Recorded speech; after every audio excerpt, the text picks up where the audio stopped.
Thank you for coming to the Preservation Association of Lincoln Brown Bags lecture series. My name's Eileen Burke, and I'm the coordinator of these brown bags. The Preservation Association of Lincoln is sponsoring the program today. Our speaker today is Dan Worth. Dan was the partner in charge of the Dr. Susan Flesche Picotte Center Master Plan and Restoration. Dan is a founding board member and past president of PAL with over 45 years of experience in historic preservation. His projects include the Nebraska State Capitol exterior restoration, dome restoration, and the HVAC project, 24 projects at the Smithsonian Institute, and over 250 projects for the National Park Service. Dan's talk today is titled Dr. Susan Flesche Picotte Center Restoration. Please join me in welcoming Dan.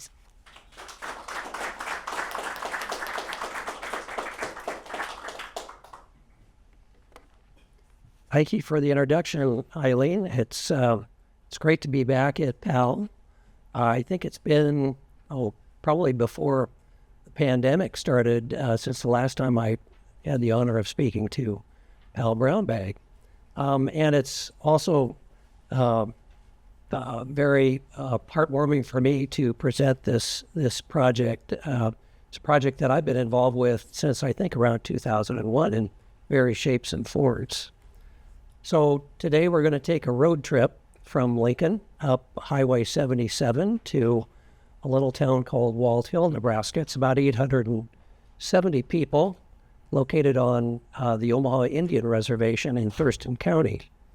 Dr. Susan, as we affectionately refer to her, had the lifelong dream of serving her people by building a hospital to serve not only her tribal members, but also all members of her community.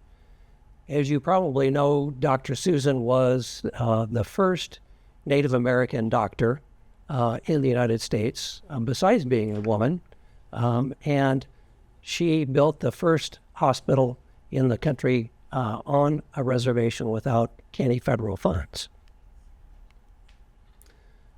Our story about Dr. Susan begins when she was born on June 17th in 1865. There's a little bit of uncertainty as to where that occurred. Some think that it was in Thurston County, but others think that it was a little further west during the annual buffalo hunt by the Omaha tribe. Her parents were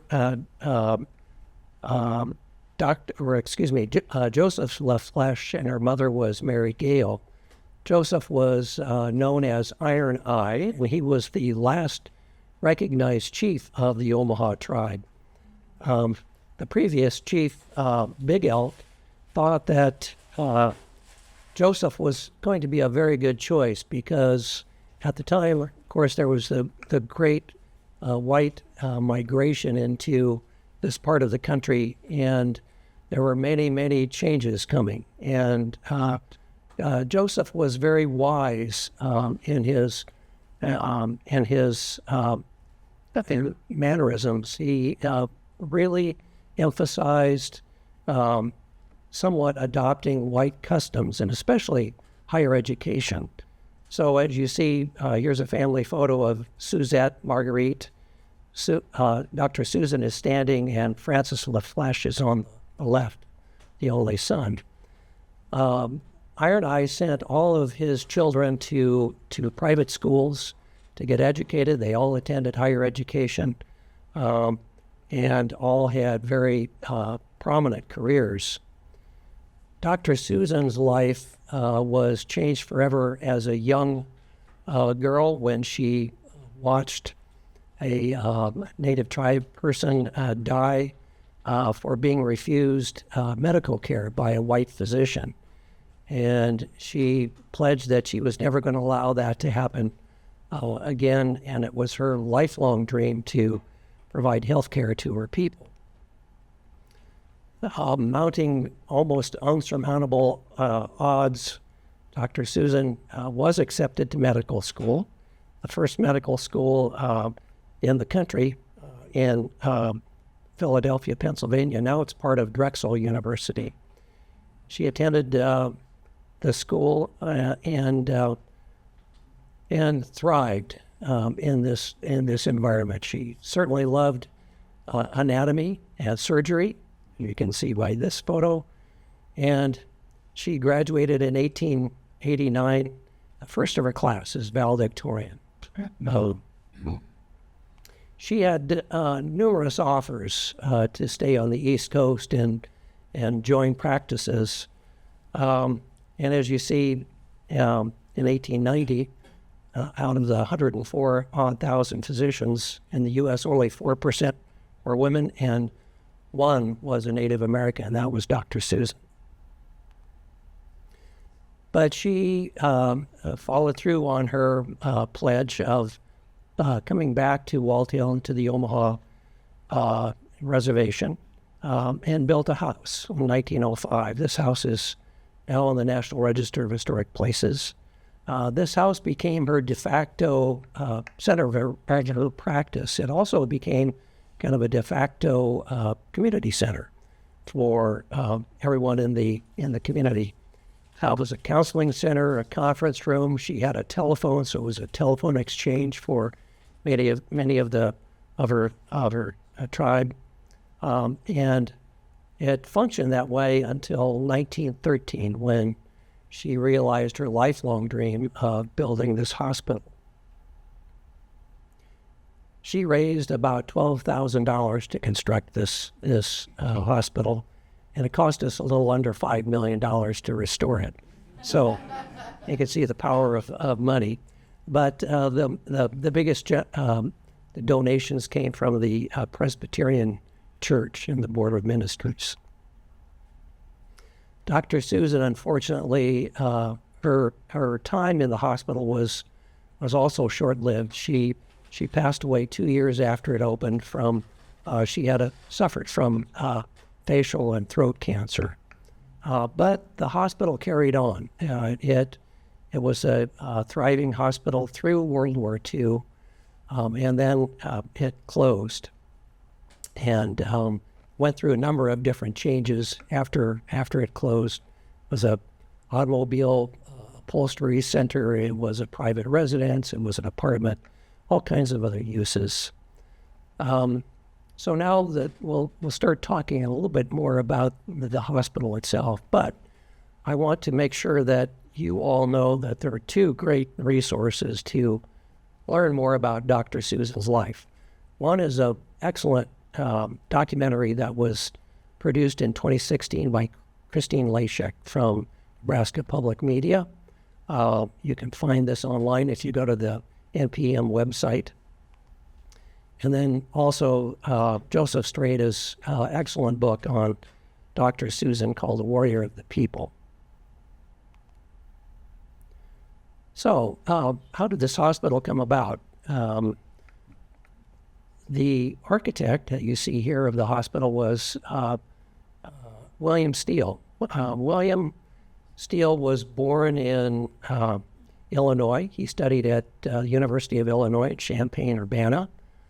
Graduated in 1896, and then he joined the prestigious firm of Louis Sullivan.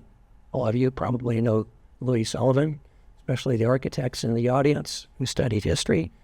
He joined the firm in 1897 and was there through 1900, about the time that Frank Lloyd Wright departed. But he met some other people at Louis Sullivan's firm that he would soon collaborate with. In 1905, he became a partner at a firm in Sioux City, Iowa. So that's where William Steele starts to get engaged with building and construction and design in our neck of the woods. Steele's probably preeminent project is the Woodbury County Courthouse in Sioux City, Iowa. This is also a National Historic Landmark. And he collaborated with Emsley and Purcell, who you probably all heard of. Emsley was a draftsman at Louis Sullivan's office, and after Sullivan's career started to decline, he started his own company, kind of practiced in and around Minneapolis, I believe. You can see the great influences of Prairie School and the Woodbury County Courthouse. Beautiful detailing. This is some plates from the dedication of the courthouse. And then after that, after several years, he joined practice with Tommy Kimball in Omaha, and it was known as Kimball Steel and Sandham for many years, as Tommy Kimball was getting into his latter years of the practice. Here you can see some of Kimball's finest work. Of course, St. Cecilia's Cathedral in Omaha and the Fondell Hotel, which is now gone, unfortunately. One of William Steele's last projects under that firm was Kine Mall out on East Campus. We're not exactly sure how Steele and Dr. Susan became connected, but if you look through Steele's resume, he did do quite a bit of work, especially for the Presbyterian Church. So I think maybe there might be some connection there, because Dr. Susan was a member of the Presbyterian Church in Walthill and was a leader there as well. Steele's design was very simple. It's a kind of a bungalow inspired little hospital, but it also involves many of the elements of tuberculosis hospitals of the time. We've got this beautiful, airing porch on the east side of the hospital that allows fresh air and light to the patients of the hospital. The hospital was listed on the National Register in 1988 and then elevated to a National Historic Landmark in 1993. An incredible honor for this tiny little building on a Omaha Indian reservation. It's one of 21 National Historic Landmarks in Nebraska. I believe we have 2 here in Lincoln.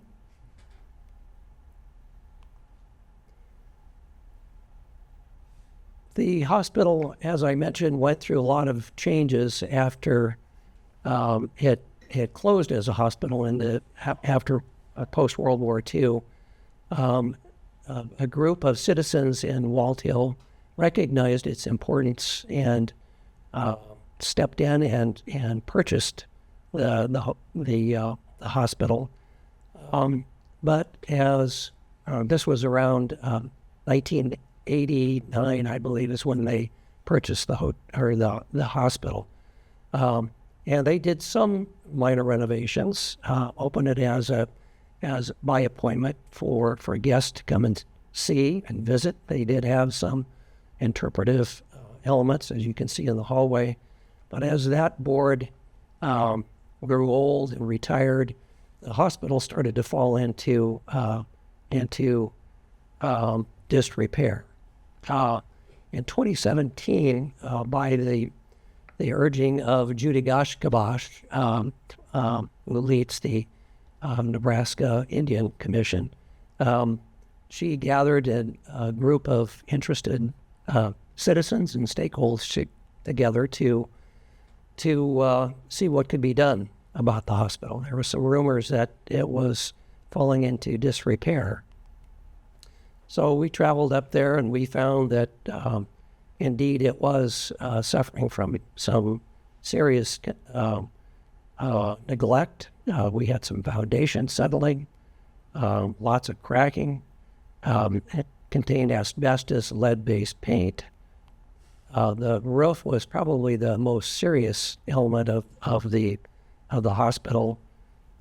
Trees had fallen through the roof, knocked big holes in the roof, especially over her former surgery. The eaves were deteriorating, lots of rotted trim around the exterior because of that. And then on the interior, you can see the results of all of that water infiltration. There was black mold growing everywhere, raccoons living in the attic. It was right on the tipping point of not being able to rescue. We'll come back to this photograph a little later, but you can see the amount of water that was coming in and around the foundation. Pretty serious.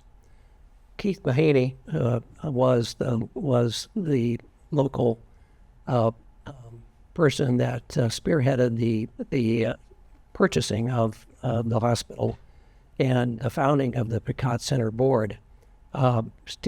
Keith is still acting as the president of the Picotte Board, and you'll see a picture of him later being really elated with its renovation.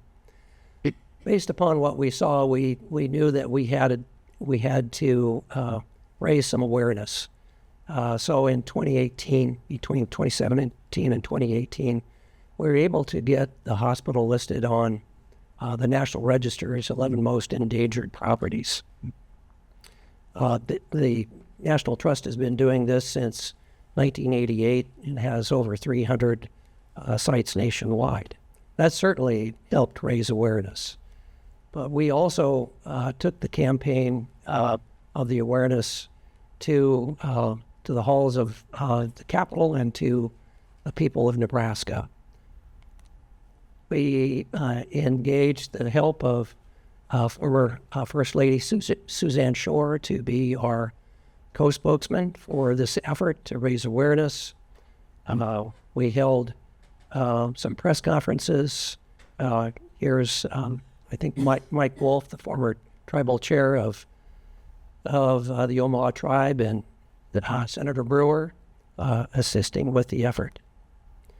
We also got a generous grant from the National Trust to begin some master planning and some remedial repair of the roof to at least stop the water coming in and kind of stabilize it temporarily. So we began a master planning effort and a community-wide, statewide engagement process to figure out what it's going to take to save the building, what it's going to take to restore the building, and most importantly, what uses could we find to put into the renovated building that would sustain it into the future and benefit the community, as well as heighten the awareness and celebrate the contributions of Dr. Susan.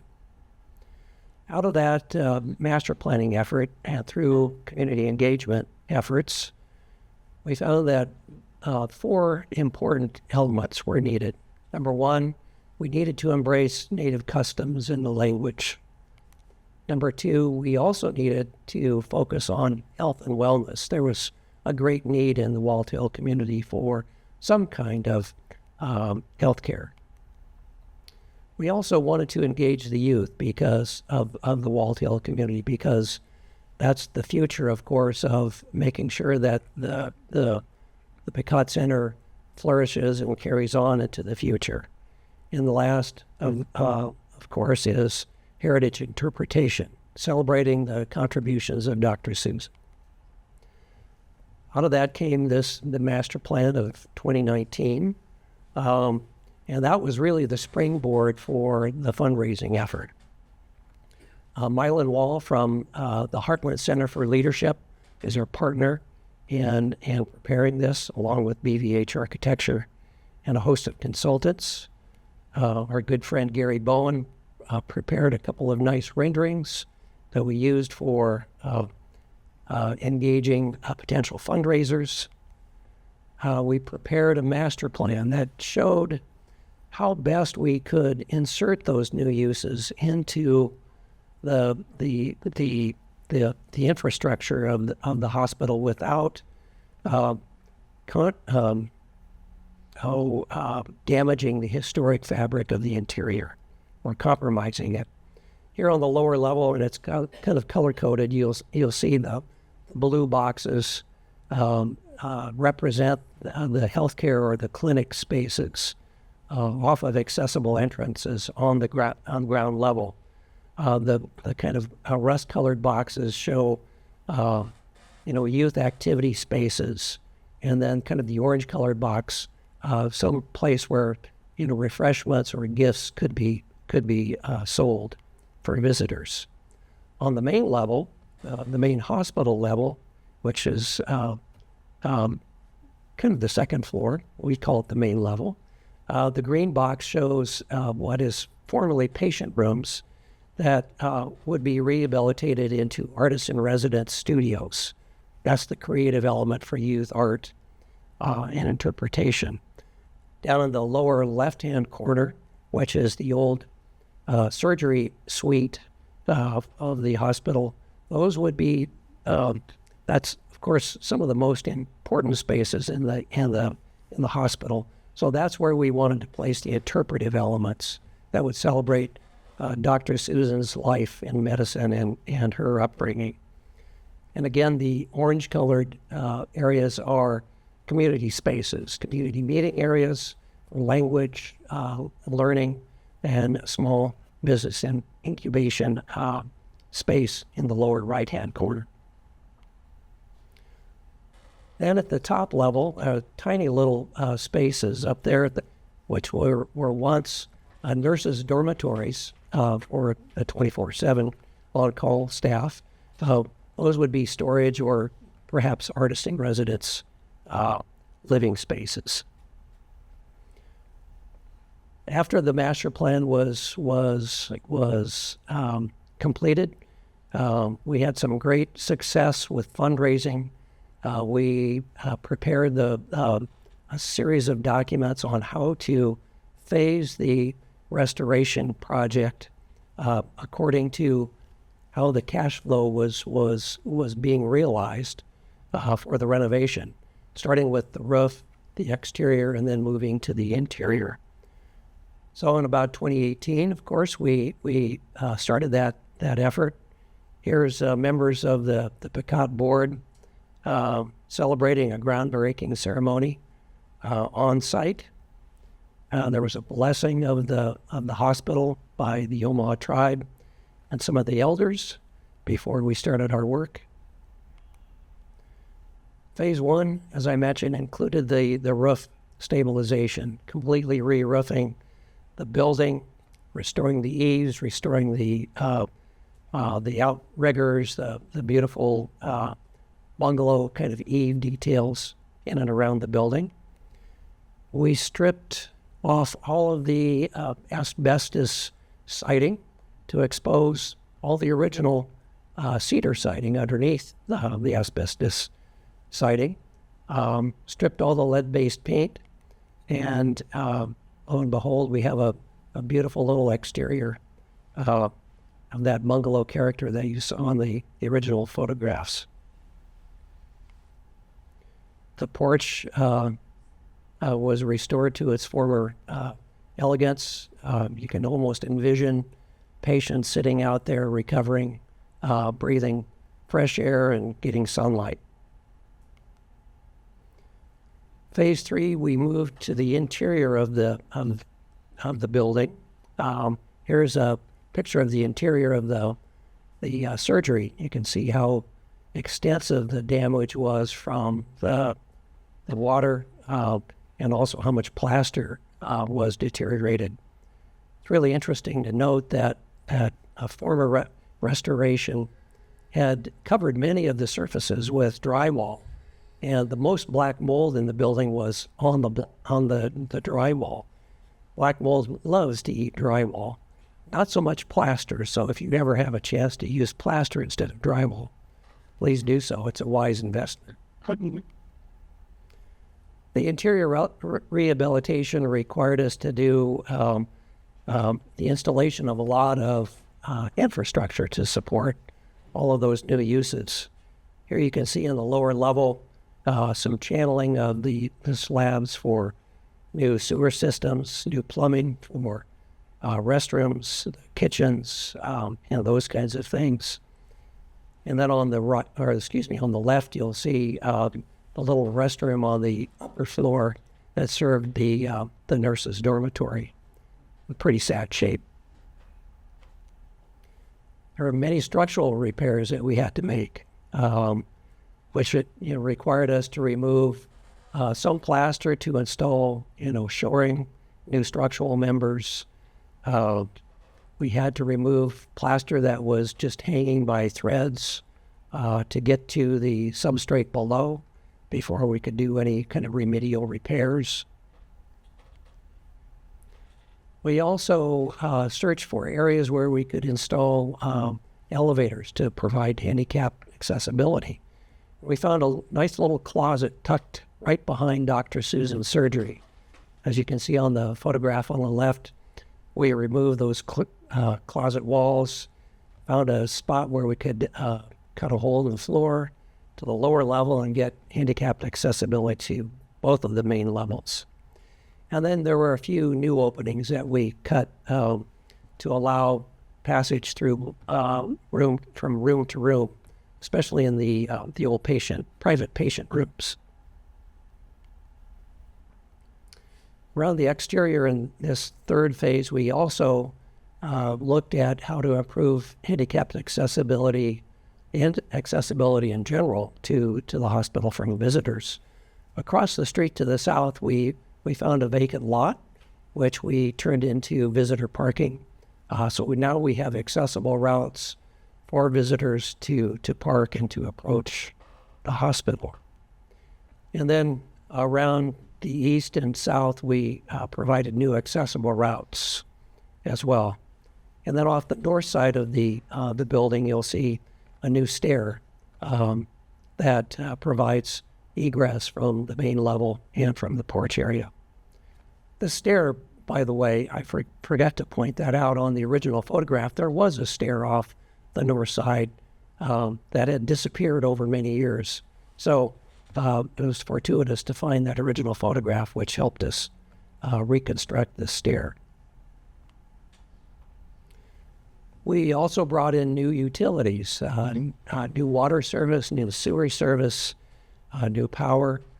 New water service was sized so we could install automatic fire protection systems. Once we completed this building, we wanted to make sure that our investment was also protected by water, life safety, and smoke detection. And then in the photograph on the right, this was the path for our new accessible entrance into the lower level to that elevator, which we'll see in a little bit. Then the hard work also began with the finishes. As I said, there was just thousands of square feet of plaster restoration, and we certainly had the option of looking at using modern gypsum board or drywall to restore the spaces, but we chose to be as accurate and as faithful to the original as possible. So we used traditional plaster in our restoration. We found some local crafts people that came in and took up the challenge and did a wonderful job.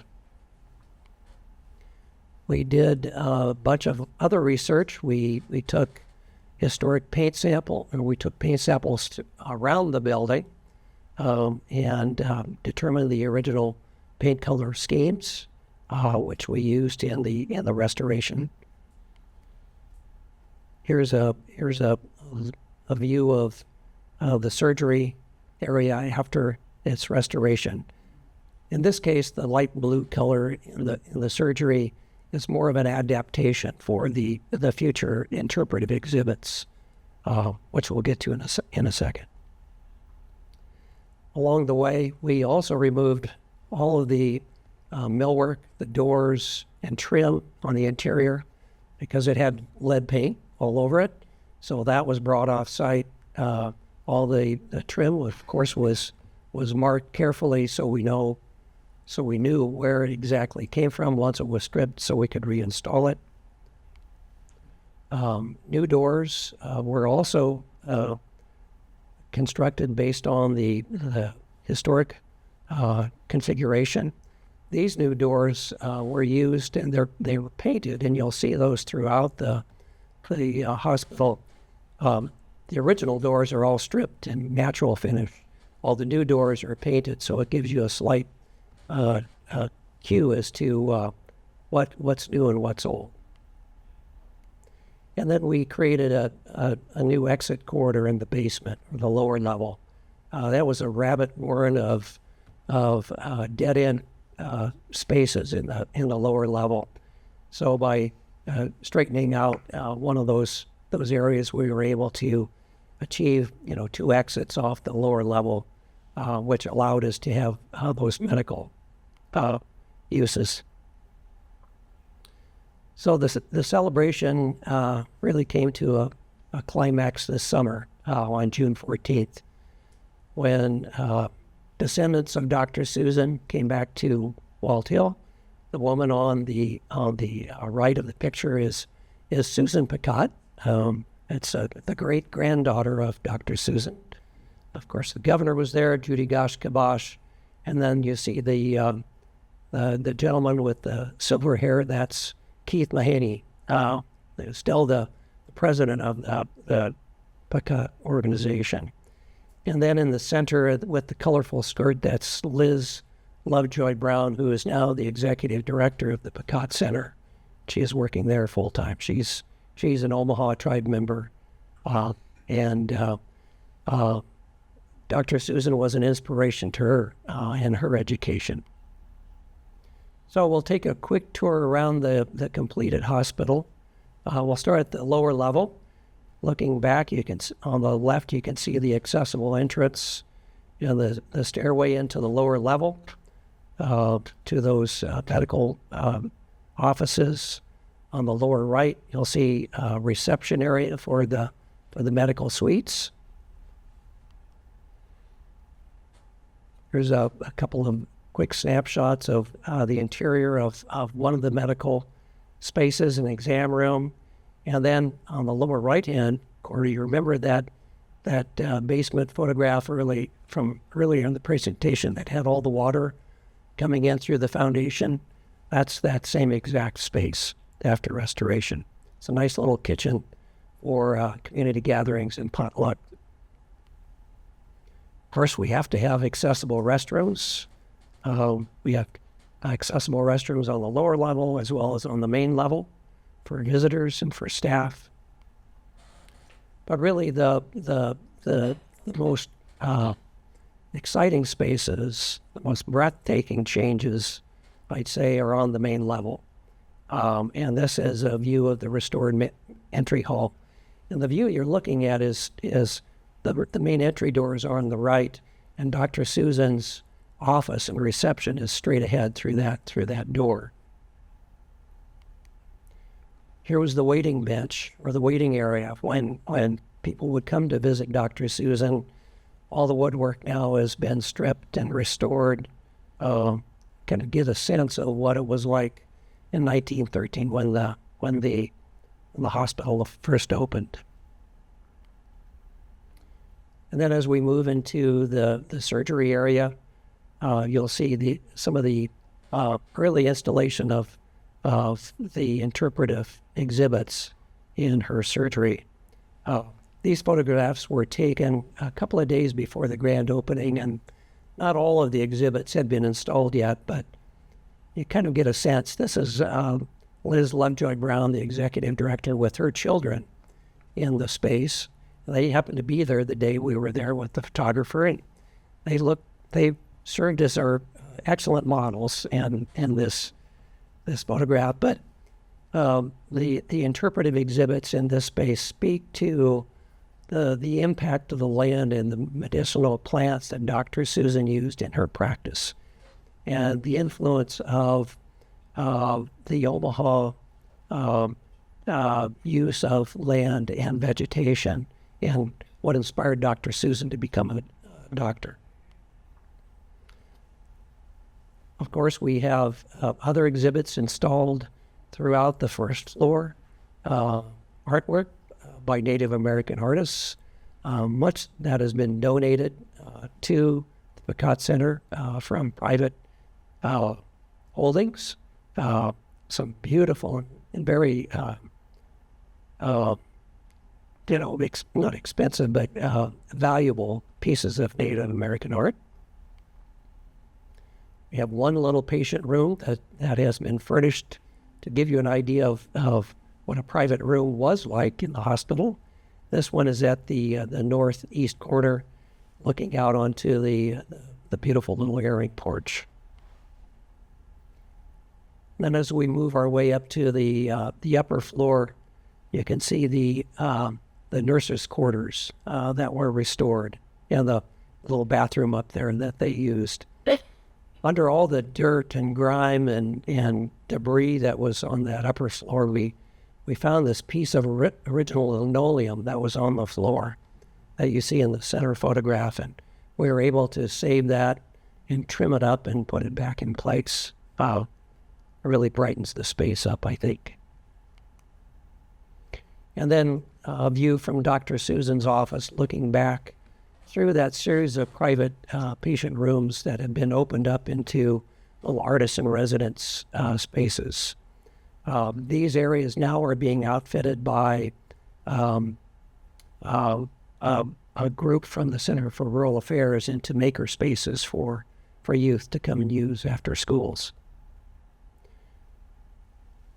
On the main level, of course, we have to have a little gift store. So when you visit the center, you can leave with a copy of Joe Storita's book or a piece of artwork to remember your visit from. This group of cabinetry and base cabinetry we rescued from the old kitchen area and the basement of the hospital, restored it and brought it upstairs, and it serves nicely as a place for gifts and artwork. And then, of course, we have a community space, a little conference room that was once a medical ward for community meetings. Here I'm doing some homework at the table. So happens. I was enlisted as a model as well. But we're very proud of the project. As I said, the center is now open. Liz Lovejoy Brown is there almost every day, and I'll have some information a little later. If you care to visit, there's some contact information where you can go up and visit her.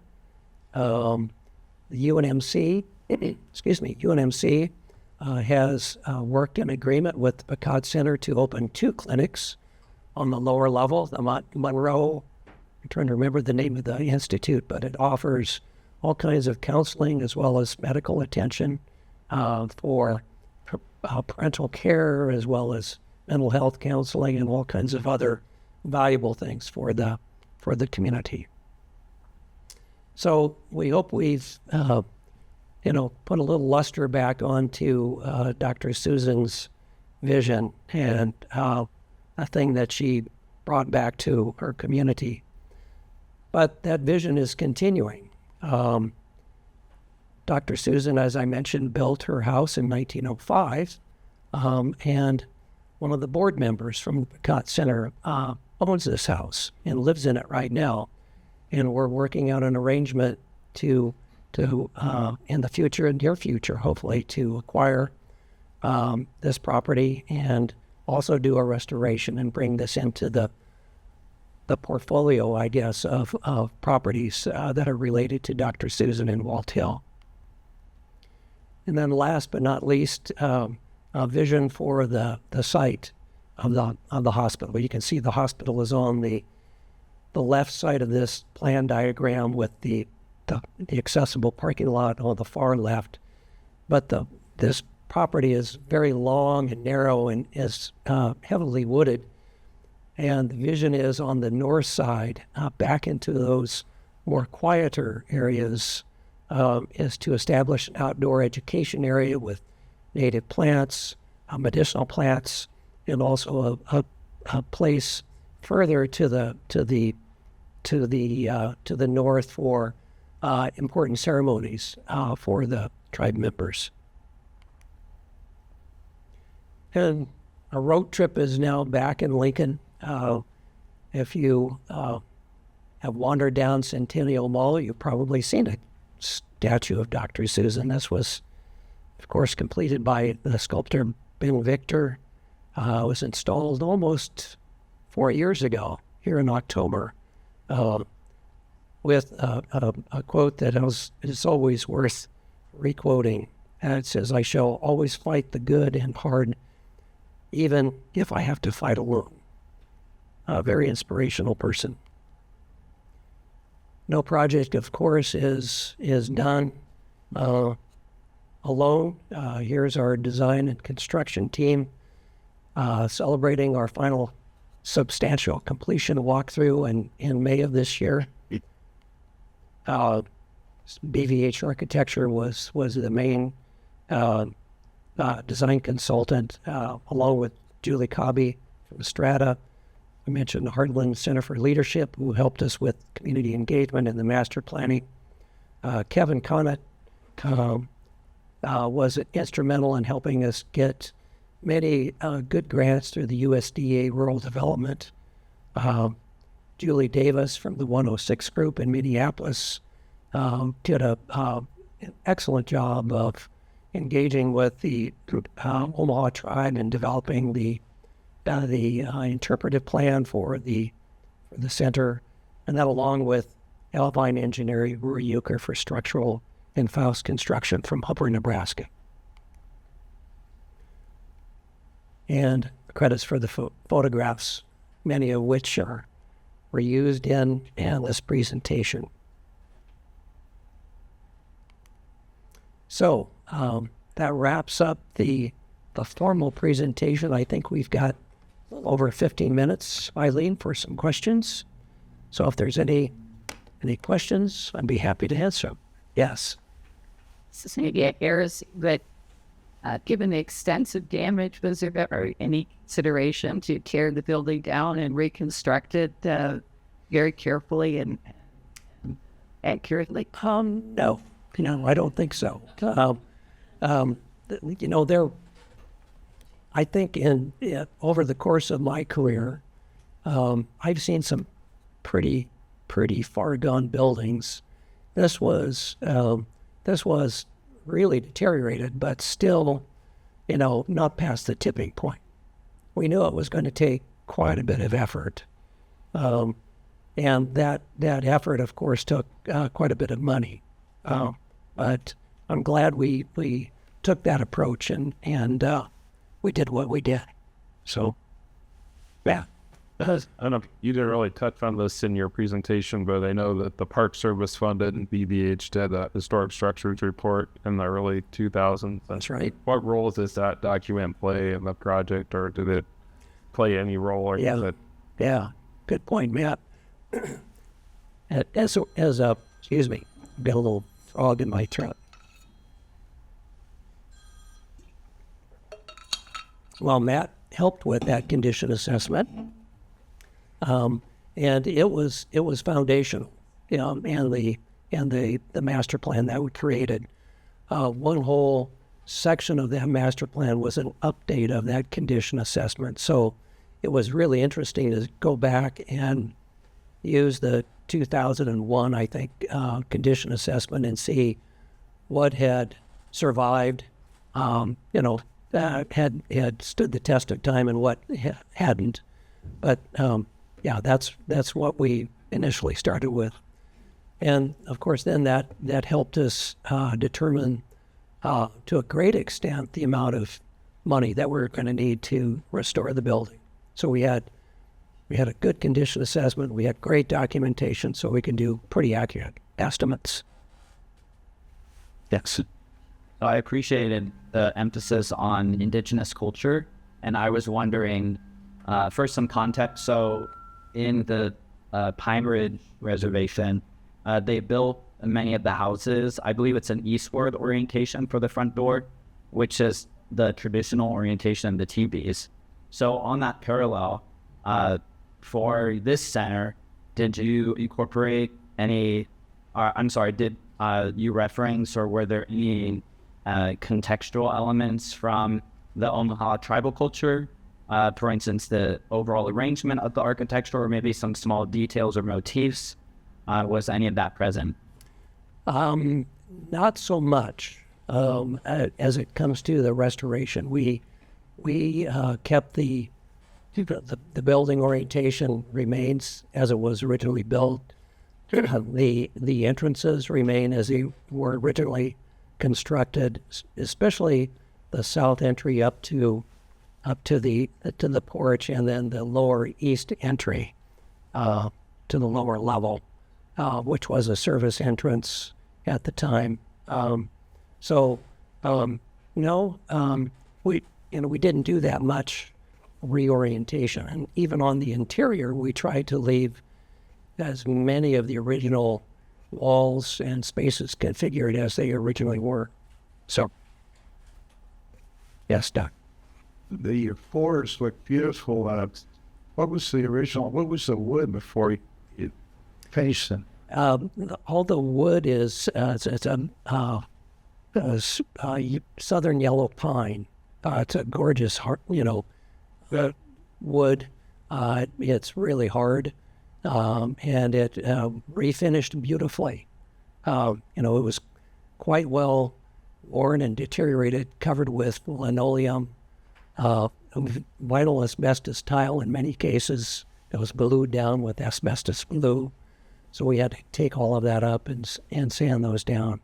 And then with the historic finish analysis, we were able to determine the right stains. So turned out really well, I think. For any original documents from Steel Art? We could not find any original documents. Nope.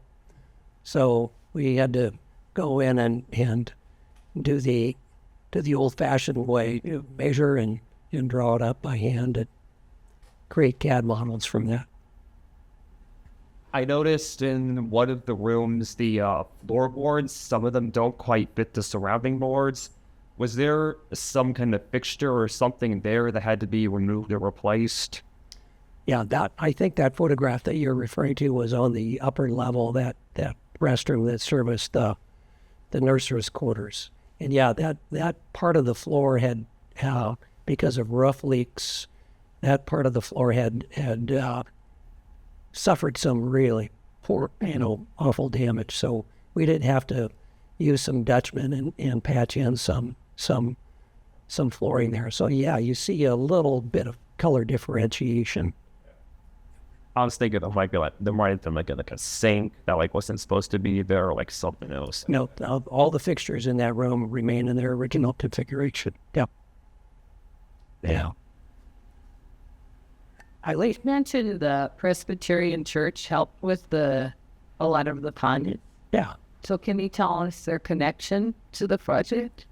Well, Dr. Susan was a Presbyterian, and there is a Presbyterian church in Walt Hill, and it's still active. It was her church, and in Joe Srida's book, if you read that, you can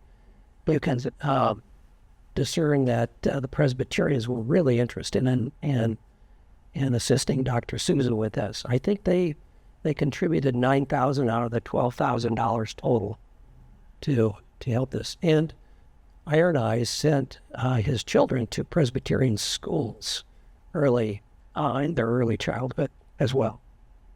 Yeah. Jill? I suspect funding this project was a little more difficult this time around.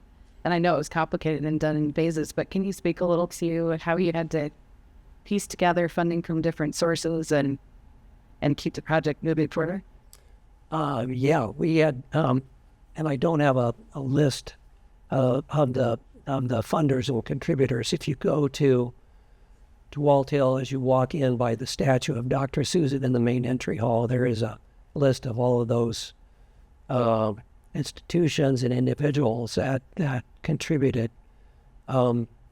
Honestly, I mean, we did work hard to get the money, but it was an easy sell, I'll say, because this is such an important figure in Nebraska history and even in our nation's history. So there was a lot of excitement, I think, and willingness to help. So a lot of the major corporations and foundations in Nebraska contributed. Many of those are well-known from Omaha. We received a very generous grant from the National Park Service, the Save America's Treasures grant.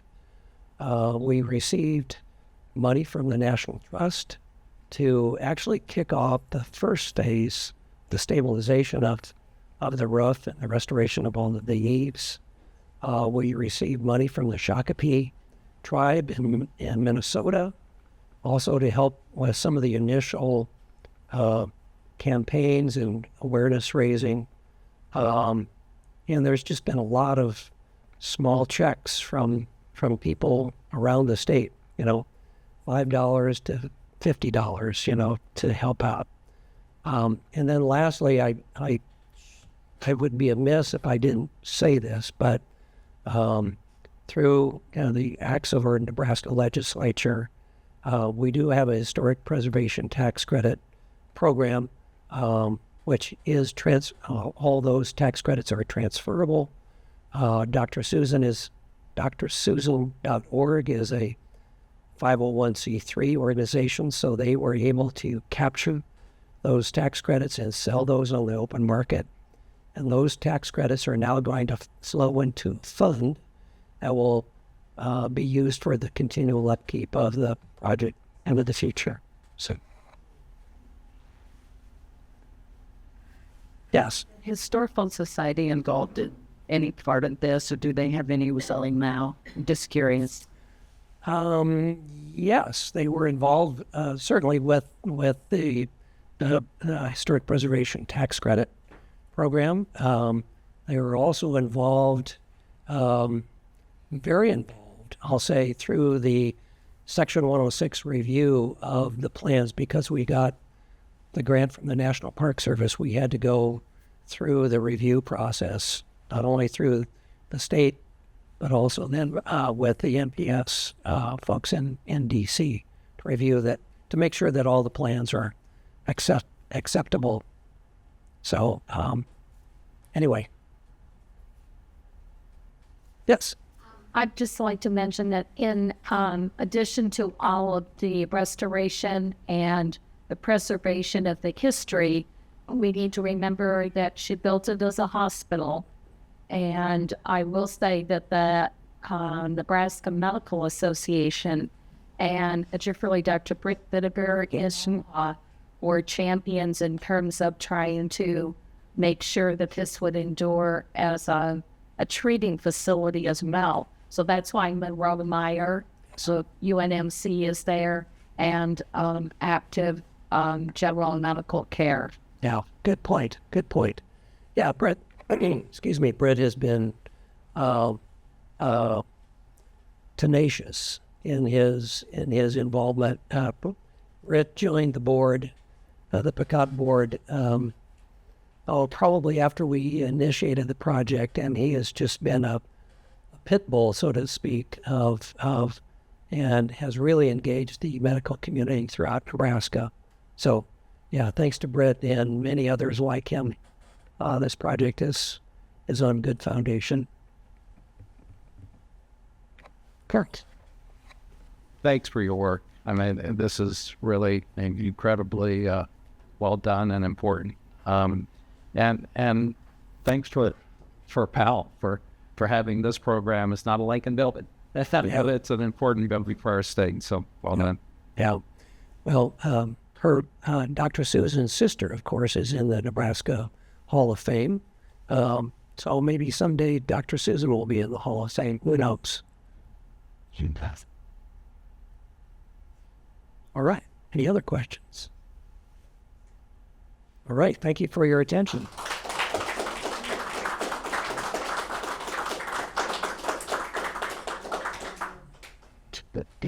Oh, and before we go, here's a little information on how you can get a hold of Liz if you want to schedule a visit.